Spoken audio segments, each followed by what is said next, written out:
Welcome to presentation on UCO bank. UCO bank हाल ही में इसलिए चर्चा में आया क्योंकि इसकी पीसीए फ्रेमवर्क से बाहर आने की चर्चा अभी जोरों पर है।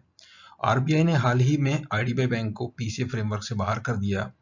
तो हमने ये जानने का कोशिश किया कि आईडीबीआई बैंक के जो पैरामीटर्स थे जो पीसीए में रिव्यू होते हैं और यूको बैंक के पैरामीटर के कंपैरिजन में किस तरह से हैं, और इससे हमको जानकारी ये मिलेगी, अंदाजा मिलेगा कि या यूको बैंक भी पीसीए फ्रेमवर्क के बाहर आ सकती है या नहीं आ सकती है। तो स्टार्ट करते हैं स्टैंडर्ड डिस्क्लेमर के साथ। Fact, figure and opinion in the presentation video are based on information available in different agencies and public domain and published in good faith. Viewer in their own interest may like to cross-check and verify information from consult source before making any financial commitment. Stock market investment are subject to market risk. Consult your financial advisor before committing any money.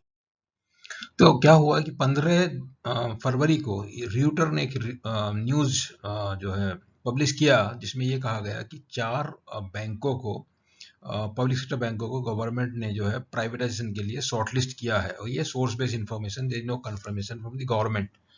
तो उसको लेके 15 फरवरी की जो news आई थी, इसका जो है UCO bank का भी जो है शेयर का प्राइस और वॉल्यूम काफी बढ़ गया, जिसको लेके स्टॉक एक्सचेंज ने बैंक से क्लैरिफिकेशन मांगा, और बैंक ने ये क्लैरिफिकेशन दिया जो यहाँ पे आपके सामने प्रस्तुत है। इस के अलावा जो दूसरी ये न्यूज जब बाहर हुई, तो उसके बाद दूसरी जो न्यूज जब ये भी कुछ ही दिनों पहले आईडीबीआई बैंक पीसी फ्रेमवर्क से बाहर आई, तब उस समय चर्चा हुई कि जो बाकी बची हुई 3 पब्लिक सेक्टर बैंक हैं, जिनमें सेंट्रल बैंक है, इंडियन ओवरसीज बैंक है और यूको बैंक है, इनके भी बाहर आने की संभावना है। जल्द ही ऐसा होगा। आरबीआई जो है इस तरह की एक्शन में इस दिशा में काम कर रही है। तो इस तरह की न्यूज, अनसब्सटेंशिएटेड न्यूज समय समय पर आती रहती है। उसमें देखना होता है कि क्या उसमें सब्सटेंस है या नहीं है। तो उसको जानने के लिए बेसिकली जो पैरामीटर आईडीबीआई बैंक के हैं और जो पैरामीटर यूको बैंक के हैं, जो पैरामीटर पीसीए फ्रेमवर्क में होने के लिए अंडर कंसिडरेशन होते हैं, या जिनके बेसिस पे पीसीए फ्रेमवर्क के अंदर बैंक जाती है या बाहर निकलती है, उनकी आईडीबीआई बैंक की और इसकी तुलना हमने किया है। उसके अलावा इस बैंक के 25 जनवरी को थर्ड क्वार्टर के रिजल्ट आए हैं, जो काफ़ी उम्मीद से बेहतर रिजल्ट है, और लगातार जो इसमें शानदार इम्प्रूवमेंट देखने के लिए मिला है, उनकी एनालिसिस भी इस वीडियो में आपको देखने को मिलेगी। इसके अलावा जो दूसरी जो खबर चल रही थी, जो रियूटर वाली है, उसमें यह था कि जो 4 बैंकों के नाम उन्होंने रियूटर ने लिए थे, उनमें bank of Maharashtra, bank of India, Indian overseas bank और सेंट्रल बैंक। तो उसमें ये हुआ कि जो सेंट्रल बैंक है, इंडियन ओवरसीज बैंक, तो पीसीए फ्रेमवर्क में है, तो उनका भी जो है ये रियूटर की न्यूज है वो प्रीमेच्योर लगती है। उसमें जो 4 नाम दिए हुए, चाहे उनका, जब तक कोई भी बैंक पीसीए फ्रेमवर्क में रहेगी, उसका विनिवेश होना या डिसइन्वेस्टमेंट होना मतलब एक बहुत ही जो है उस संभावना नहीं है, ना के बराबर है। तो बचे हुए वो 4 की लिस्ट में 2 ही बचते हैं, बैंक ऑफ महाराष्ट्र और बैंक ऑफ इंडिया, जिनकी वित्त मंत्री ने बजट के दौरान भी ये बोला गया था कि 2 पब्लिक सेक्टर बैंक के विनिवेश की योजना फाइनेंशियल ईयर जो 21-22 के अंदर सरकार की है, और वो 2 बैंक हो सकते हैं, बैंक ऑफ महाराष्ट्र और बैंक ऑफ इंडिया। इसके विषय में चर्चा की और ज़्यादा आवश्यकता अभी है नहीं, जैसी क्लैरिफिकेशन आएगा उसके बारे में अलग से उसका प्रेजेंटेशन बनाया जाएगा। इस प्रेजेंटेशन का फोकस है अभी कि फाइनेंशियल्स ऑफ यूको बैंक और किस तरह के हैं, और थर्ड क्वार्टर रिजल्ट में आने के बाद इनकी किस तरह की जो है परफॉर्मेंस में इम्प्रूवमेंट देखने को नजर आया है, और पीसीए फ्रेमवर्क के पैरामीटर्स के ऊपर जो है इसका कैसा है डिसीजन होने की संभावना है, क्योंकि ये पीसीए फ्रेमवर्क से बाहर आ जाए और ये बैंक जो अपना नॉर्मल फंक्शनिंग करने लगे। तो पीसीए फ्रेमवर्क में एक्चुअली आईडीबीआई का स्ट्रॉन्ग केस था, वो बाहर हो गई। तो अभी देखते हैं कि ये यूको बैंक बाहर हो पाएगी या नहीं हो पाएगी। तो यहाँ पे जो रेशियो है CET1 जो 5.5 चाहिए, वो यहाँ पे 9.01 है। उसके अलावा उसमें 2.5% जो है ये बफर की जरूरत है, मान के चलते उससे भी ज़्यादा ये है, 8 दोनों मिला के 8% होना चाहिए, तो कितना है 9.01। और ये जो इंडिकेटर है, यहाँ थ्रेशोल्ड 11.5 का है, 11.5 के अगेंस्ट जो 12.08 CRAR इसका अवेलेबल है। दूसरा जो net NPA net NP ratio 6% से कम होना चाहिए, तो यहाँ पर 2.97 आधे से भी कम है जो रिक्वायरमेंट है मिनिमम। उसके अलावा जो है प्रॉफिटेबिलिटी, ये जो है पिछले 4 क्वार्टर में प्रॉफिटेबल रहा है। उसके अलावा जो है अगला पैरामीटर अगर कासा रेशियो देखिए, वो भी प्रॉफिटेबिलिटी का इंडिकेटर है मगर ये कंसीडर नहीं करता है। उसके अलावा जो लिवरेज है, प्रोविजन कवरेज रेशियो 91 है। यहाँ पे रिक्वायरमेंट जो है करीब 75% से ज़्यादा होना चाहिए, इस तरह का रिक्वायरमेंट रहता है। तो इससे हम कंक्लूड कर सकते हैं कि UCO bank has a strong case to come out of PCA framework, जैसा कि आईडीबीआई बैंक ऑलरेडी आ चुकी है। अभी दूसरी जो चर्चा थी प्राइवेटाइजेशन की, जो उसमें था 15 फरवरी की जो न्यूज़ था, उसमें 4 बैंकों के नाम दिए, उनकी यहाँ तुलना भी किया हुआ है, bank of Maharashtra, bank of India, central bank और इंडियन ओवरसीज बैंक। इनमें हुआ क्या कि बैंक ऑफ इंडिया का 19,000 मार्केट कैप है, 19,000 करोड़, और बैंक ऑफ महाराष्ट्र का 10,000 करोड़ है, सेंट्रल बैंक का 8,000 और इंडियन ओवरसीज बैंक का 1881 करोड़। तो इनमें क्या था कि 15 फरवरी की जो न्यूज़ थी उसके बाद क्या, सभी बैंकों के, पब्लिक सेक्टर बैंकों के भाव बढ़े, यूको बैंक का भी बढ़ा, इंडियन ओवरसीज बैंक का भी बढ़ा है। तो अभी इसमें यूको बैंक का तो इससे कुछ लेना देना है नहीं। और ये खबर जो 15 फरवरी को आई और गई इसलिए क्योंकि अभी भी जो लेजिस्लेटिव चेंज होने थे पार्लियामेंट सेशन में, इस वाले जो सेशन था बजट सेशन, उसमें वो लेजिस्लेटिव चेंज का प्रपोजल अभी तक आया भी नहीं है पार्लियामेंट में। और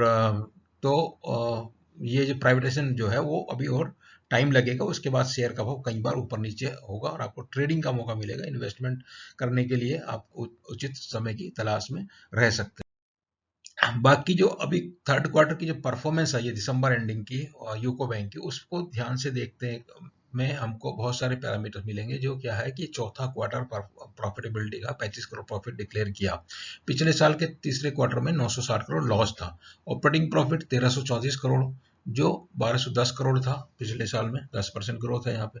ऑपरेटिंग प्रॉफिट जो अभी है वो हाईएस्ट है, 23 क्वार्टर में हाईएस्ट है।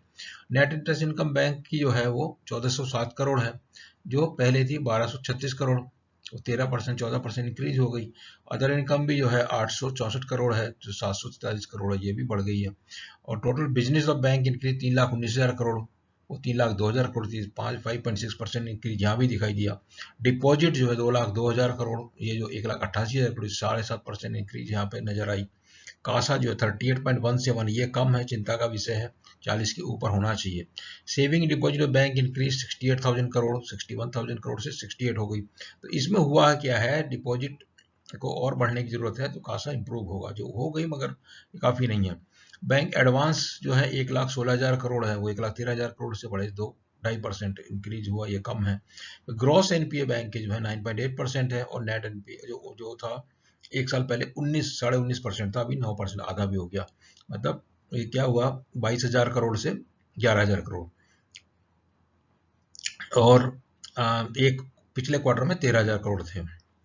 नेट एनपीए जो है 3,228 करोड़ है, जो 2.97, 3% के नीचे आ गए हैं।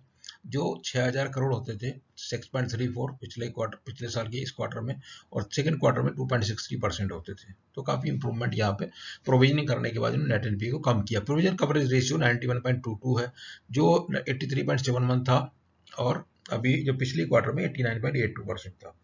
कैपिटल एजुकेशन 12.08 है, और सीईटी रेशियो 9.01। ये इनके पैरामीटर है, फाइनेंशियल हाइलाइट्स।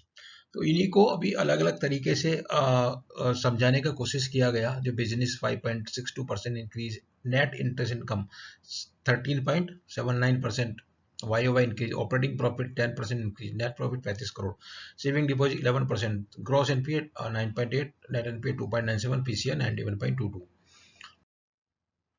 और अभी वो पिछले 10 क्वार्टर के रिजल्ट यहाँ पर देख लीजिए। तो 10 क्वार्टर में क्या है कि आपका 3,400 करोड़ करीब जो रिवेन्यू होता था, या समझ लीजिए 3,450 करोड़ करीब होता था, 3.5, 4, 4, 4.5, 4.5, 4.5, 4.5 करीब उसी रेंज में जो है टोटल इनकम चल रहा है। तो उसमें अभी कुछ खास डिटेरियोरेशन है, कुछ खास ग्रोथ भी नहीं है। तो दिसंबर 18 और सितंबर 18 को देखेंगे, उसके मुकाबले में इम्प्रूवमेंट है। और प्रॉफिट का अगर देखते हैं तो 506 करोड़ ऑपरेटिंग प्रॉफिट होता था, 506, 406, 690, 1200, 1200, 1200, 1200, 1200, 1300, 1334। तो यहाँ पे आपको जो है ऑपरेटिंग लेवल पे परफॉर्मेंस में काफी अच्छा इंप्रूवमेंट जो है लगातार 1 2 3 4 5 6 7 क्वार्टर में देखने को मिला है। इसी वजह से क्या हुआ है कि जो प्रोविजन करते आ रहे हैं 1600 1300 2200 1800 2000 2000, उसके बाद ये 4 क्वार्टर में 1100 1100 1200 1300 इस तरह का प्रोविजन किया और प्रॉफिट डिक्लेयर किया। ये जो है ग्रॉस एनपीए देखिएगा तो करीब जो 30,000 के ऊपर थे, 31,000 करोड़ थे, वो भी 11,000 करोड़ पे आए। परसेंटेज में 27% हो गए थे, मतलब अनइमेजिनेबल, सोच नहीं सकते। वो 9.8% पे आ गए। और नेट एनपीए जो 12.5% होते थे, 11,755 करोड़, तो वो अभी जो है नेट एनपीए की फिगर हो गई, ग्रॉस एनपीए की फिगर करीब 11,000 करोड़ है और नेट एनपीए की फिगर हो गई 3,228 करोड़, जो कि 3% से कम है। ज्यादा है, मगर अभी जो पीएसयू लेवल में ये एक बहुत अच्छा संतोषजनक आप बोल सकते हैं। इक्विटी कैपिटल जो है पिछला 3-4 क्वार्टर से सेम है और 4 पैसा अर्निंग पर शेयर रिपोर्ट किया है।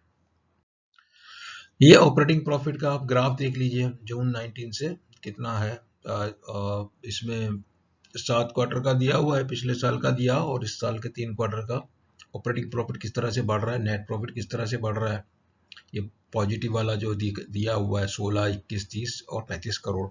उसके बाद आपका नेट इंटरेस्ट इनकम किस तरह से बढ़ रहा है, 1400 करोड़ तक पहुंच गया। नॉन इंटरेस्ट इनकम में तीन चार चीजें, फीस बेस्ड इनकम है, ट्रेडिंग प्रॉफिट है और अदर इनकम है। तो ये पैरामीटर्स जो सभी थोड़ा थोड़ा बढ़ रहे हैं। ये जो खाली अदर इनकम अभी कुछ ज़्यादा नहीं है, तो जो फर्स्ट पिछले साल की जो दिसंबर 19 में ज़्यादा थी।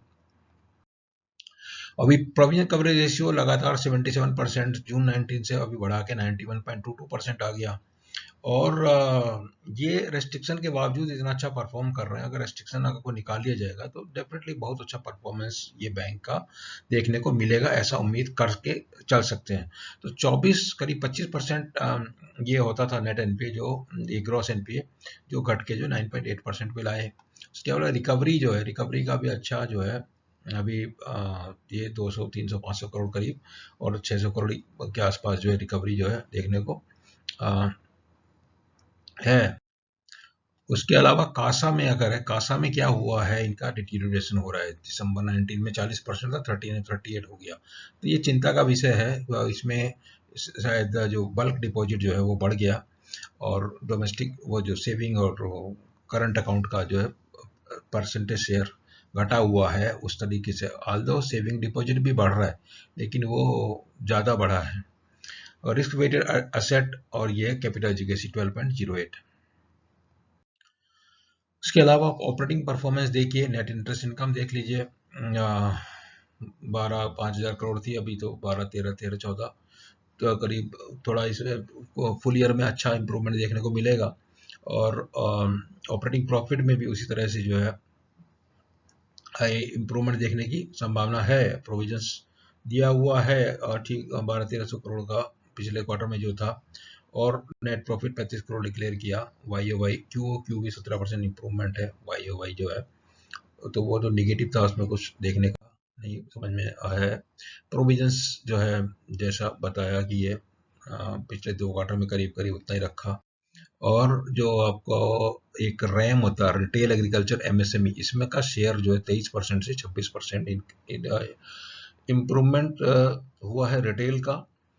और आपका जो एग्रीकल्चर अदर्स का तो नहीं हुआ इम्प्रूव। बाकी जो है ये एग्रीकल्चर का 22% पे फिक्स है और जो एमएसएमई का जो शेयर है वो बढ़ा है। एग्रीकल्चर में इनका जो है अभी देखने में आएगा, मिलेगा कि सेगमेंट वाइज जो एनपीए है वो एग्रीकल्चर सेक्टर में ज़्यादा है। ग्रॉस एनपीए का देखिए, जो ग्राफ में वही चीज़ें दिखाई हैं बार बार, जो घटती हुई जा रही हैं। उसके अलावा आप देखिए असेट क्वालिटी में, अदरवाइज जो एनसीएलटी अकाउंट है, टोटल इनका फर्स्ट लिस्ट में कोई अकाउंट नहीं था, सेकंड लिस्ट में एक अकाउंट था और अदर्स दूसरे में 39 और 38 मिला के 39 है। और 1718 करोड़ टोटल आउटस्टैंडिंग उसमें है। 1484 करोड़ का प्रोविजन किया हुआ है। सेगमेंट वाइज जब देखते हैं तो यहाँ पे आपको देखिए लार्ज इंडस्ट्रीज का जो एक्सपोजर है वो 9,000 करोड़ से अभी 1881 करोड़ खाली बचा हुआ है। एग्रीकल्चर में जो 4,000 3,000 ये जो है बड़ा अभी बना हुआ है। एमएसएमई में भी ज़्यादा है। उसके बाद ये रेशियो है, रेशियो कॉस्ट ऑफ डिपॉजिट है, कॉस्ट ऑफ फंड और आपका एडवांस है, तो उस हिसाब से आपका जो नेम आता है, नेम डोमेस्टिक है 3 और ग्लोबल है 3 2.87। कॉस्ट टू इनकम रेशियो जो है, जो 50 के नीचे था 50 से ऊपर हो गया इस क्वार्टर में, चिंता का विषय है। ग्रॉस एनपीए ठीक है, नेट एनपीए ठीक है, प्रोविजन कवरेज रेशियो ठीक है, और कैपिटल एजुकेसी रेशियो भी ठीक ठाक कंफर्ट जोन में बोल सकते हैं अभी फॉर द टाइम बिंग। और financial indicator return on asset 6% आ गया, और उसके बाद return on equity 0.86, book value 7.65, और अर्निंग पर शेयर 4 पैसा, net worth 7047, operating profit, net interest income वगैरह दिया हुआ है। बिजनेस पर ब्रांच बढ़ रहा है धीरे धीरे, बिजनेस पर एम्प्लॉय भी धीरे धीरे इम्प्रूव हो रहा है, और ऑपरेटिंग प्रॉफिट पर employ also improving, net profit पर एम्प्लॉय आल्सो इम्प्रूविंग, 13 से लाख से बढ़ के 16 लाख अभी हो गया है। और ये है इनका डिजिटल चैनल में जो इम्प्रूवमेंट इन्होंने किया है। Share of digital debit card का शेयर 97% हुआ है, मोबाइल बैंकिंग ये सब लाख में दिया हुआ है। तो डिजिटल का पेनिट्रेशन बढ़ाने से ऑपरेशन में जो है वो एक्सपेंस, फिजिकल प्रेजेंस के एक्सपेंस घटते हैं और प्रॉफिटेबिलिटी इंप्रूवमेंट होती है। इस तरह का एक्शन ऑलरेडी लिया हुआ है। टोटल ट्रांजैक्शन में जो है अभी 40% ट्रांजैक्शन डिजिटल होते थे पिछले साल में, 28-29% थे, तो ये काफ़ी इसका फायदा आपको फाइनेंशियल परफॉर्मेंस में देखने को नजर आएगा। कैपिटल शेयर होल्डिंग का जहाँ तक सवाल है, तो टायर 1 में 3141 है, और टायर 1 में 921 है, टायर 2 में 3141 है, 12,353 करोड़ है, और रेशियो जो 12.08 है, उसमें मार्केट कैप 12,000 करोड़ है। इसका शेयर होल्डिंग जो है गवर्नमेंट ऑफ इंडिया का 94.44 है, बाकी जो FII DII अदर्स का इसमें दिया हुआ, डिटेल में इसमें दिया हुआ है। कैसे चेंज हुआ है government of India, president of India का जो है कुछ चेंज नहीं हुआ है, और बाकी जो FII का 0.12 से 0.1 हो गया, थोड़ा घट गया है, ये भी थोड़ा मामूली गिरावट है। म्यूचुअल फंड में है, और ये बाकी में कुछ खास चेंज अभी तक है नहीं। शेयर प्राइस का जो है पिछला एक साल में अप्रैल महीने में एक आपको बड़ा जंप देखने को यहाँ पे नजर आया था। उसके बाद जो है ये 15 फरवरी की भी न्यूज़ के बाद एक था, वो भी धीरे धीरे जो है डाइजेस्ट हो गई।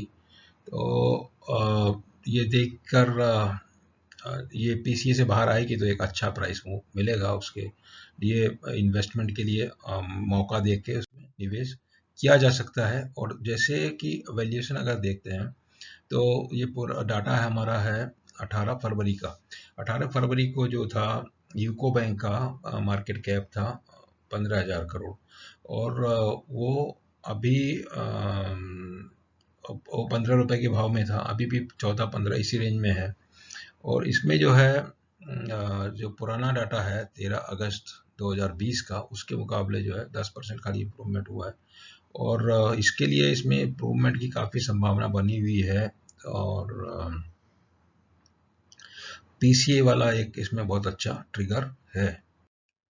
और पीयर ग्रुप में जो बात करते हैं, जो 12 पब्लिक सेक्टर बैंक हैं, उनमें इसका जो आपका नियम देखिएगा, तो यूको बैंक का नियम 2.15 है, और बाकी जैसे कैनरा बैंक का कम है, और दूसरा कैपिटल एजुकेसी यूको बैंक का अभी पुराना डाटा 11.7, अभी तो 12.08 ये है।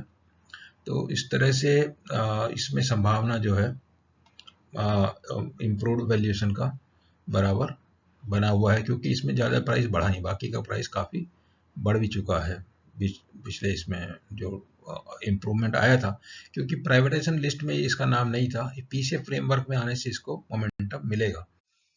तो ये था जो है golden journey of this UCO bank continuous, and this is all about UCO bank. आपको जानकारी वीडियो में दिया हुआ समझ में आएगा, पसंद आए तो वीडियो को लाइक कीजिए, चैनल को सब्सक्राइब कीजिए, और जो है इसका BSansi2 ट्विटर हैंडल पे सभी वीडियो और लेटेस्ट जानकारी आपको मिलेगी।